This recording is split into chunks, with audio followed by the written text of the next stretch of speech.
Hello, and welcome to We Need to Talk About, a thing where I talk about things that I think we need to talk about. Today, we need to talk about the United States' role in the Gaza Holocaust. Now, as a quick aside, before I get into this, I use the term Holocaust advisedly. There are people who, of course, want to police it, just as they have tried to police the term genocide, and they do a lot of pearl clutching over this sort of thing.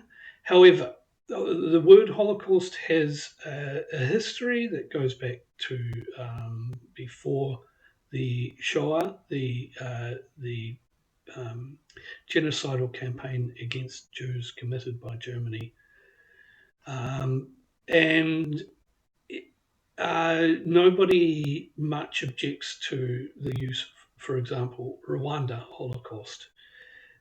We had in this country someone mentioned, someone referred to a Holocaust of Maori and set off a lot of controversy over that. But the fact is that uh, anyone who actually studies the use of the term knows that it is not exclusive to a particular thing, and to use it for other things other than the Shoah is not genocide denial or minimization. Now, the reason I use the term here rather than, say, calling it the Gaza genocide is that a genocide has been ongoing against the Palestinian people for 80 years now. And this is a very singular event, and it is very much the sort of thing, a historical event that uh, um, we will that will deserves a capitalized H Holocaust title for what is going on, and I think that history will bear me out in that. This is unprecedented in a number of ways. Um, and, and although I don't want to say that horrible things haven't happened in different places at different times, this is clearly a singular historical event which should be seen as such, and I believe that the right title for it is the Gaza Holocaust. Now, others may disagree, of course, but I think I can't think of a better term, and I certainly can't simply refer to it as the Gaza genocide because that denies the existence of genocide against the Palestinian people going back much further than that. Anyway, so I want to talk about the US role in the Holocaust, and I think this is something we really need to get to grips with because some people have gone as far as to kind of understand at least that the US has the ability to stop this whenever it wants. And so they reject the premise that Israel is somehow um, uh, acting as a rogue outside of US intentions. Of course, there are some but suggestion that this is because the Israel lobby runs US foreign policy. I reject that entirely. In fact, I think it's a dangerous road to go down because, as I've seen happen in interviews, once you start painting the US as a victim um, of uh, Israeli machinations, you are in a corner where you're very easily accused of anti-Semitism. And I mean, um, the reason that people can't dig themselves out of that corner is because it base the suggestion that this relatively weak party would be controlling a much stronger party is unsustainable, and thus it is not.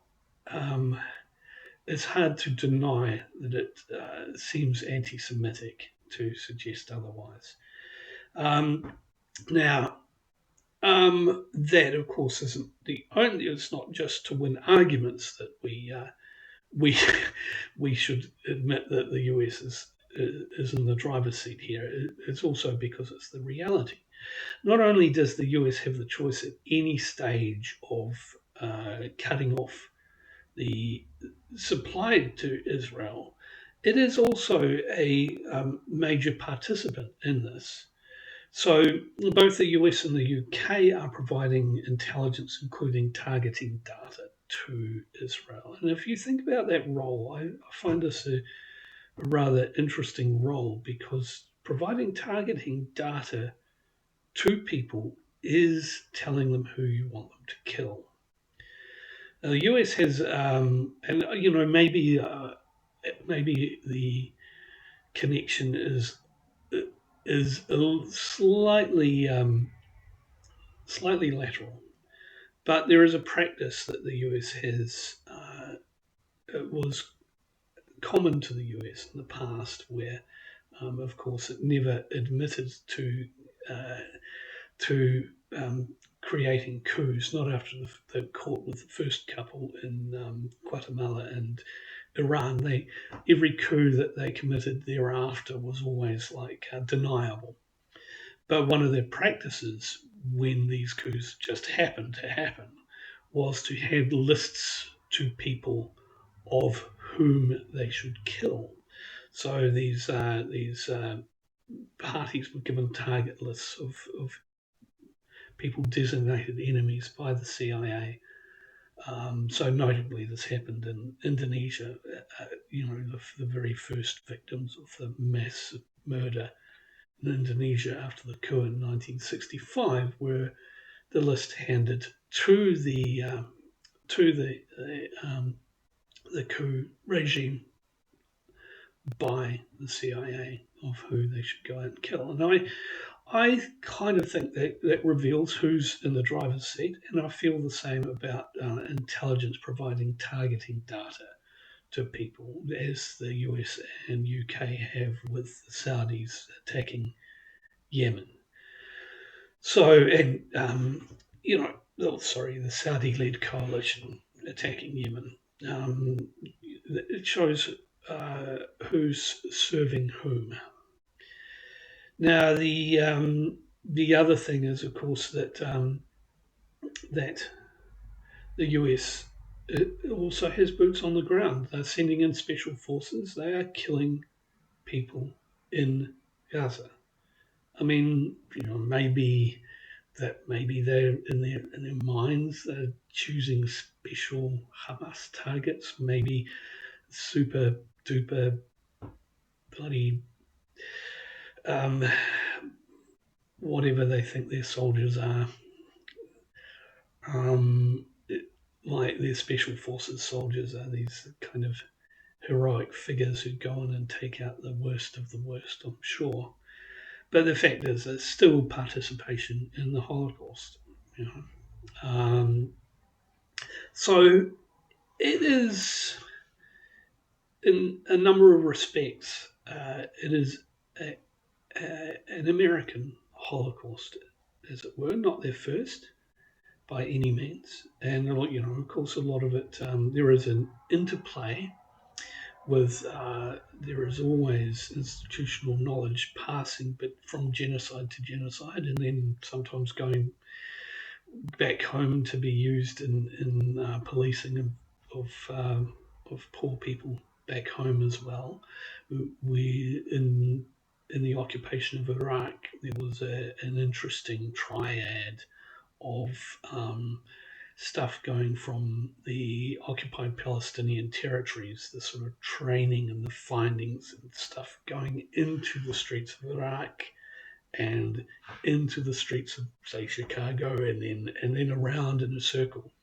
And not just, of course, working with Israel in this sense, they were also working with the Palestinian Authority, developing these techniques, which they could call them counterinsurgency, they could call them, I don't know, population management, whatever. but they're basically techniques of genocide.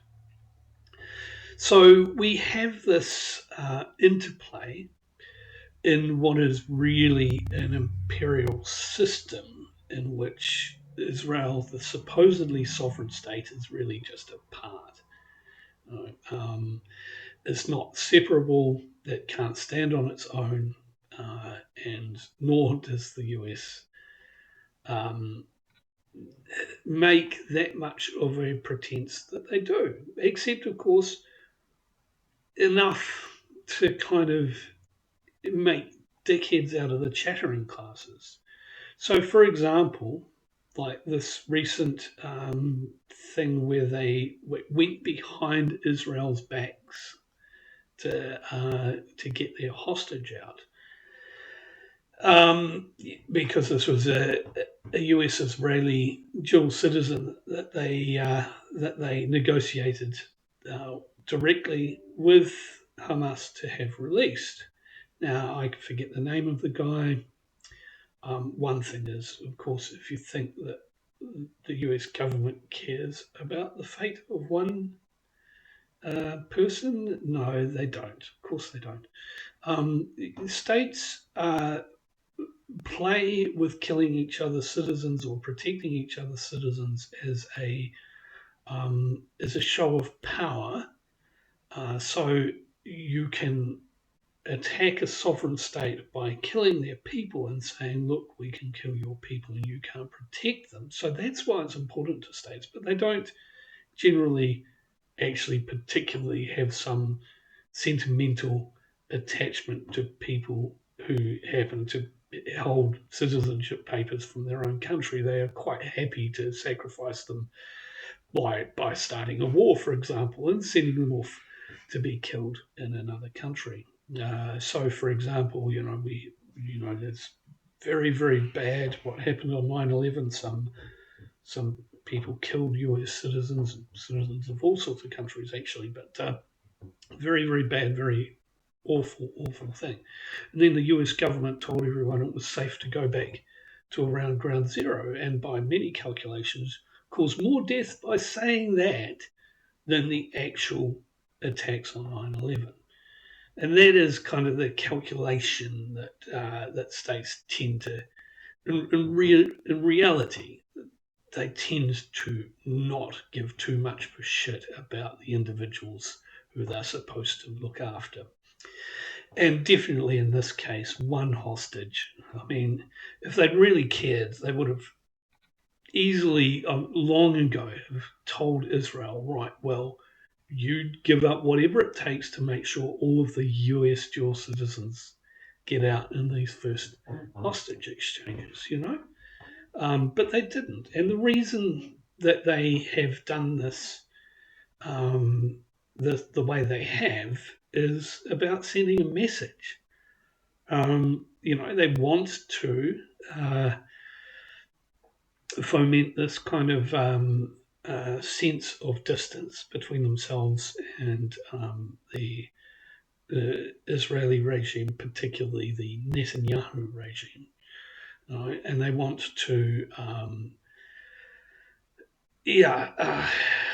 make it seem like they aren't as directly involved or that they're being played. And this is a very old technique used by the US that dates back to like 1950 with Syngman in Korea, where they would complain that their client was forcing them into these situations that they didn't want to be in. And it's constant. They've done it over, well, not constant, but it's certainly a well-used technique by the US. They have these totally dependent clients and then claim that are being forced into, by these people. And it never makes any sense, really, because there is nothing to stop the US from walking away from these countries apart from their own self-defined imperium, the fact that they say that they have to stop the dominoes from falling, or they have to safeguard this, that, or the other, or whatever. Nobody forces them to do that. And we ought to, we ought to maybe be a bit more conscious of how much we accept the US's role in the world as being somehow normal, and the fact that we, because this has been this sort of um, creeping status quo, um, it's become so conventional that, in fact, to say something like, well, the US is a rogue state, and like we should probably never uh, broadcast any statement from their Secretary of State or their President about foreign policy without saying these people are like constantly committing aggression, they have committed genocide, they have killed tens of millions of people since the end of World War II. Those are facts, but they have kind of created a system of presence and violence throughout the world that is um, part of the structure of the way the world works. So for the media to challenge that, or for someone to challenge to be um, someone who challenges that is seen as the novelty in the media, whereas accepting it is the neutral position. So we are, in some ways, this makes the US has managed to make its own violence and its uh, own constant interference and its own exercise of imperial power invisible. We think of it as an informal empire, but in fact, it has military personnel spread throughout the world who are engaged in combat operations in incredibly wide variety of settings. And this has increased immensely in the last 25 years. They, from the late 90s and early 2000s, they deliberately set out to change the way this sort of thing was defined. They as well as creating this concept of full spectrum dominance, which people have heard about, they also worked to kind of inculcate in the military and political mind the idea that that there is this that war is an extreme and peace is an extreme, and the normal state of being is in between those two things, and it's called conflict, and it is normal, and it's normal that there will be deadly armed violence as just the way life is. And consequently, they have created this kind of constant counterinsurgency action in lots of different countries. And if you think about the fact that the classical way of defining sovereignty is the monopoly on legitimate violence, they basically turned their informal empire into a formal empire by uh, self-arrogating the right to to impose on that monopoly to uh, to basically CC themselves into that monopoly. Um, so this is the nature of the US empire at the moment, and consequently, when we look at what is happening in Gaza, we need to understand that they are fully involved in it, and they are just as culpable as anyone else, and not just them, the UK as well. The UK's base in Cyprus is uh, in, in, an essential asset for this Holocaust, and the US and the UK both operate out of there. And this sort of thing has been well documented by Declassified UK, and I'd recommend looking up the work of obviously there's some things they that are unavailable to them that they can't find out, of course. But to the extent that you can actually track what's happening, they have done that. And the participation of the US and UK in this, in a pretty direct sense, is this massive untold story of the mainstream media. In the meantime, of course, we are having things like the court case in the UK where people are trying to um, get the government to stop its supply of arms to to to Israel. And the language being used by government lawyers is absolutely insane. They are saying there is no evidence of genocide there. They said that the ICJ found no plausible case of genocide, exactly the antithesis of what actually happened in the court case of at the ICJ. And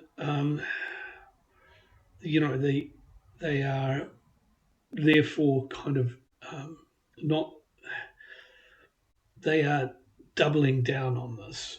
But of course, I think that this sense that they're making distance between themselves and the current Israeli government is their exit strategy for when the heat gets too much, and they will basically say, "Oh no, it was all them. Netanyahu made us do it," etc., etc., etc.